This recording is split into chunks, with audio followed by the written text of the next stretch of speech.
I searched how to buy shares of Draganfly Inc. to demonstrate the steps. Draganfly builds unmanned aerial systems and drone solutions. It trades on NASDAQ under the ticker DPRO. This is an educational guide and not financial advice. To trade, you need a brokerage account, and I'll use eToro as an example to show the process. After registering, you must verify your account, which usually requires an identity document, and add funds before buying. Use the platform search bar and enter the ticker DPRO to find Draganfly Inc. Then select the correct NASDAQ listing to open the asset page. On the asset page, review the company summary and the price chart to confirm this is Draganfly Inc. Double-check the NASDAQ listing and the DPRO ticker before proceeding. Click the Buy or Invest button, enter the amount you want to allocate, then carefully review the order details and confirm to place the trade.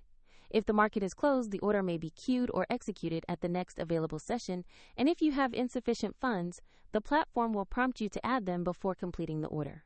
After the trade, your new position will appear in your portfolio for monitoring. For convenience, the eToro link is in the description if you want to follow the same steps.